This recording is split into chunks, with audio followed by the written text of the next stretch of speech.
गोरखपुर जिले में रहने वाला तोमर सिंह, जिसका कद कम से कम 6 फीट की हाइट का होता है, रंग बेहद काला होता है। वह खेती किसानी का काम किया करता था।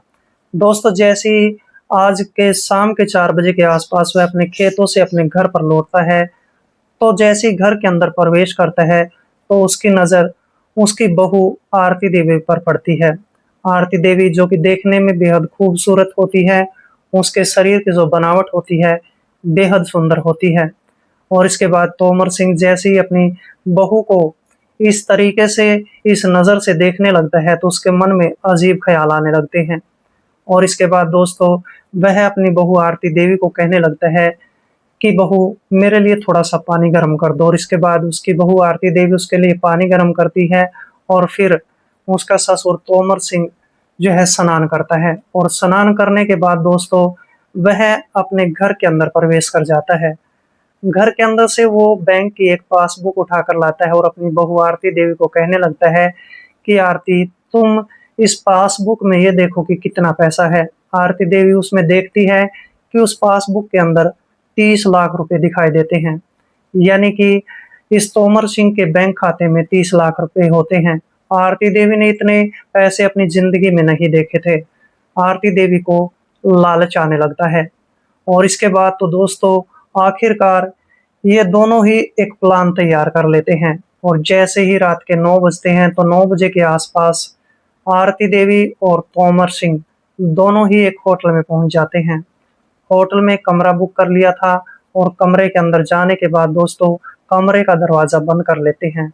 आज की रात दोस्तों, इन दोनों के बीच में क्या होता है, बहुत ही हैरत अंगेज और दिलचस्प कहानी है। दोस्तों, कहानी में आगे बढ़ने से पहले बस केवल आपसे वही एक रिक्वेस्ट है कि आप अपने इस चैनल को सब्सक्राइब कर लें और वीडियो को एक लाइक कर दें। दोस्तों, आप जहां कहीं से भी हमारी वीडियोस को देखते हैं, आप अपना प्यारा सा नाम और सिटी का नाम कमेंट बॉक्स में ज़रूर लिखें, ताकि दोस्तों आने वाली वीडियोस में मैं आपका नाम ले सकूं। नमस्कार दोस्तों, मैं कुलदीप राणा। आज की हमारी सच्ची कहानी की शुरुआत होती है उत्तर प्रदेश के गोरखपुर जिले से। दोस्तों, गोरखपुर जिले में रहने वाली बेहद खूबसूरत लड़की जिसका नाम आरती होता है, उम्र 24 साल के आसपास की होती है।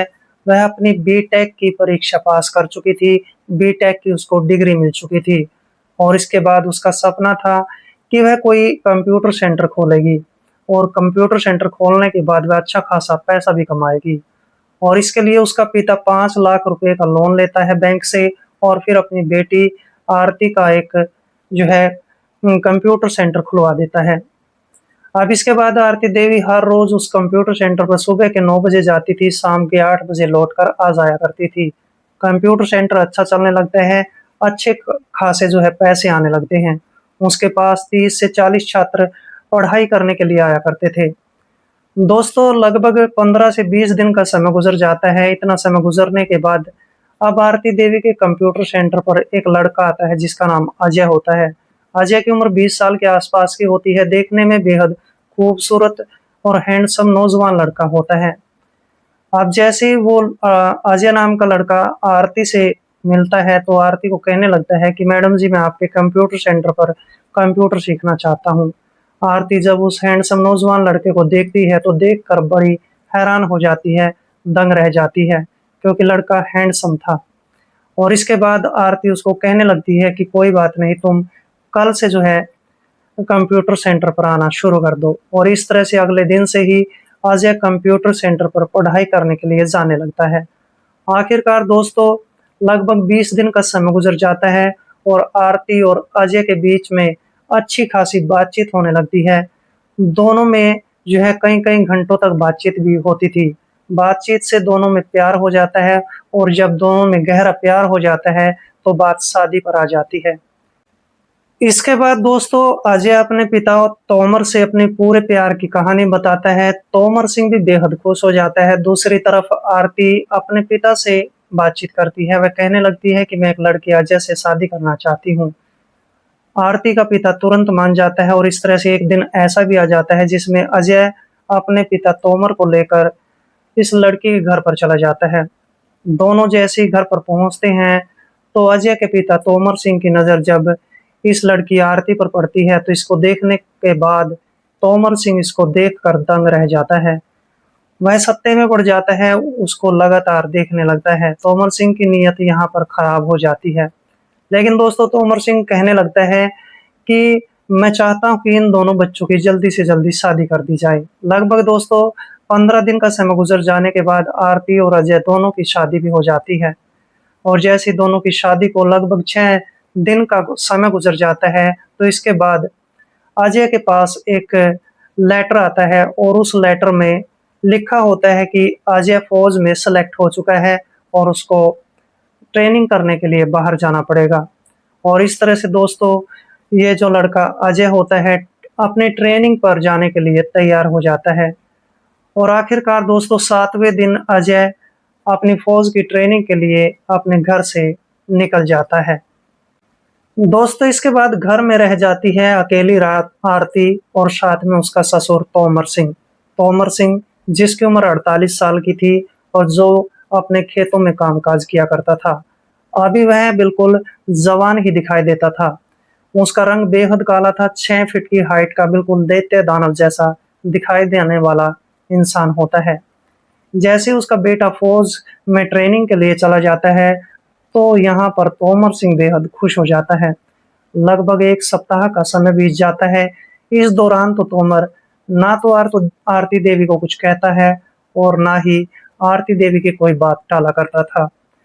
लेकिन आखिरकार एक दिन ऐसा भी आ जाता है जिसमें तोमर सिंह अपने खेतों से लौट कर अपने घर पर आता है और घर पर आने के बाद अपनी बहू आरती देवी से गर्म पानी मांगता है। उसकी बहू आरती देवी उसको गर्म पानी करके दे देती है। वो नहाता है। नहाने के बाद वो शहर में जाता है और शहर में से जो है अच्छे-अच्छे कपड़े और सोने की अंगूठी खरीद कर ले आता है। घर पर आने के बाद वह अपनी बहू आरती देवी को वो सोने की अंगूठी देता है, साथ में कपड़े भी देता है। और सोने की अंगूठी को लेकर आरती देवी बेहद खुश हो जाती है। वह हंसने लगती है, मुस्कुराने लगती है। लेकिन तोमर सिंह यहाँ पर कुछ और सोचने लगता है। उसके इरादे बदल जाते हैं। वह अक्सर अपनी बहू को गलत नीयत से देखा करता था। अब तोमर सिंह के दिमाग में सिर्फ एक ही ख्याल आता था कि उसको किसी न किसी तरीके से हासिल कर दूं। इसके बाद तोमर सिंह अपनी बहू आरती देवी को अपनी बैंक की पासबुक दिखाता है। पासबुक में 30 लाख रुपए होते हैं, जिनको देखने के बाद आरती सोचने लगती है कि मेरे ससुर के पास तो बेहद ज्यादा पैसा है। आरती देवी कहने लगती है कि ससुर जी तुम्हारे पासबुक में 30 लाख रुपए हैं, यानी कि तुम्हारे बैंक में 30 लाख रुपए हैं। तुम्हारे पास तो बहुत ज्यादा पैसा है। और इस तरह से तोमर सिंह हंसता मुस्कुराता हुआ कहने लगता है कि ये सारे पैसे तुम्हारे हो सकते हैं अगर तुम चाहो। आरती देवी कहने लगती है कि वैसे तो ये पैसे मेरे ही हैं।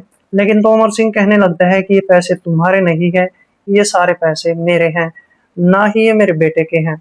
और इस तरह से तोमर सिंह अब अपनी बहू आरती देवी को कहने लगता है कि ये तुम्हारे सारे पैसे हो सकते हैं अगर तुम मेरी एक शर्त मान लो। तभी आरती देवी पूछने लगती है कि तुम्हारी शर्त क्या है। आखिरकार जो तोमर सिंह होता है आरती देवी को कहने लगता है कि आज रात जो है हम किसी होटल में जाने वाले हैं। आरती देवी जैसे ही अपने ससुर की इन बातों को सुनती है तो हैरत में पड़ जाती है। सोचने पर मजबूर हो जाती है कि उसका ससुर उससे ऐसी बात क्यों कर रहा है। लेकिन आरती देवी ने 30 लाख रुपयों को देख लिया था, जो कि उसने जिंदगी में इतने पैसे कभी देखे ही नहीं थे। आरती को लालच आने लगता है। आरती अब अपने ससुर को कहने लगती है कि ससुर जी ठीक है, मैं तुम्हारे साथ होटल में जाने के लिए तैयार हूँ। और इस तरह से रात के तकरीबन 9 बजे के आसपास दोनों इस घर से निकलते हैं और घर से निकलने के बाद गोरखपुर के ही एक होटल में पहुंच जाते हैं। होटल में पहुंचने के बाद होटल के मालिक से बातचीत की जाती है और इसके बाद होटल का जो मालिक होता है उनको एक कमरे की चाबी दे देता है। दोस्तों दोनों ही होटल के कमरे में चले जाते हैं। कमरे में जाने के बाद कमरे का दरवाजा खोल लिया जाता है और इसके बाद जैसे ही दोनों अंदर प्रवेश करते हैं तो कुछ देर तक दोनों ही बातचीत करते रहते हैं। और जब दोनों की बातचीत पूरी हो जाती है तो दोस्तों इन दोनों के बीच एक ऐसा गलत रिश्ता कायम हो जाता है जिसकी हम कल्पना भी नहीं कर सकते हैं।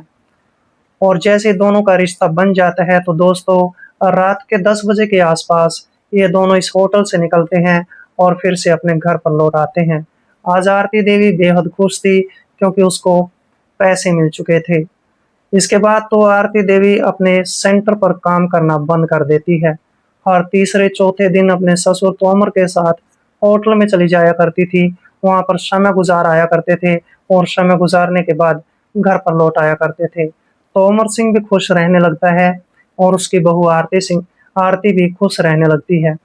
दोस्तों, ये सिलसिला लगभग 8 से 9 महीने तक चलता रहता है और जैसे ही इतना समय गुजर जाता है तो 10 महीने गुजरने के बाद इसके बाद उसका बेटा फौजी अजय अपने घर पर लौट आता है।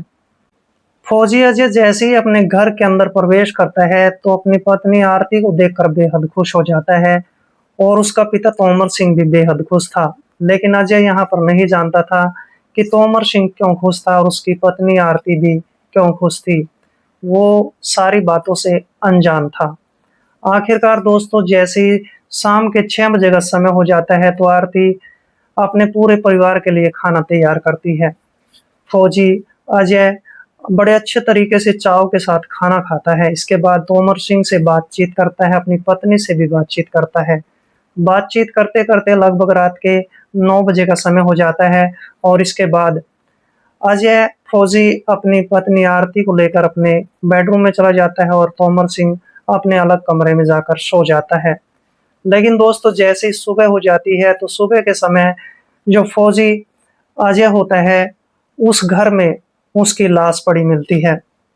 लेकिन वहां से इस घर से तोमर सिंह और आरती दोनों फरार होते हैं।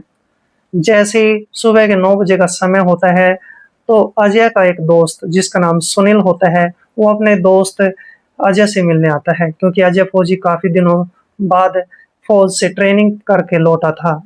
अब जैसे ही वो लड़का इस घर में अंदर जाता है तो देखता है कि वहां पर फौजी अजय की लाश पड़ी हुई थी, घर में कोई भी नहीं होता है। और इसके बाद सुनील जो है नजदीकी पुलिस थाने में फोन कॉल करता है और इसके बाद पुलिस मौके पर पहुंच जाती है। पुलिस देखती है कि अजय फौजी की वहां पर लाश पड़ी होती है। इसके बाद उसकी लाश को बरामद कर लिया जाता है और फिर सुनील से पूछताछ शुरू कर दी जाती है। सुनील कहने लगता है कि मैं इसका दोस्त हूँ और जैसे मैं यहाँ पर पहुंचा तो यहाँ पर अजय की लाश पड़ी हुई थी और घर में ना तो चाचा तोमर सिंह थे और ना ही अजय की पत्नी आरती थी। वो दोनों इस घर में नहीं हैं। और इसके बाद पुलिस को शक हो जाता है कि कहीं तोमर और आरती ने ये सब कुछ नहीं कर दिया है। इसके बाद पुलिस तोमर और आरती देवी की तलाश करना शुरू कर देती है। लगभग 3 दिनों के बाद तोमर और आरती को एक होटल से ही पकड़ा जाता है और जैसे ही दोनों को गिरफ्तार कर लिया जाता है दोनों की जमकर पिटाई की जाती है। इसके बाद तोमर सिंह पुलिस के सामने सारी बात रख देता है। वह कहने लगता है कि मुझे आरती से काफी प्यार था और इसलिए मैंने और आरती ने मिलकर अपने बेटे अजय की रात के समय हत्या कर दी थी। हम दोनों ने उसका गला दबाया था। और इस तरह से जैसे ही दोनों अपना जुर्म कबूल कर लेते हैं तो इसके बाद पुलिस इन दोनों के खिलाफ एक चार्जशीट तैयार कर लेती है।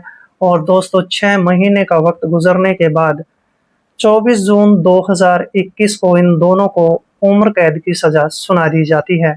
और इस तरह से तोमर सिंह और आरती ने हवस के चलते अपने पूरे परिवार को अपने ही हाथों से बर्बाद कर लिया था। दरअसल दोस्तों, इस कहानी के बारे में जो भी आपके कमेंट बनते हैं कमेंट बॉक्स में जरूर लिखें। मिलते हैं दोस्तों किसी ऐसी कहानी के साथ। तब तक के लिए दोस्तों, जय हिंद, वंदे मातरम।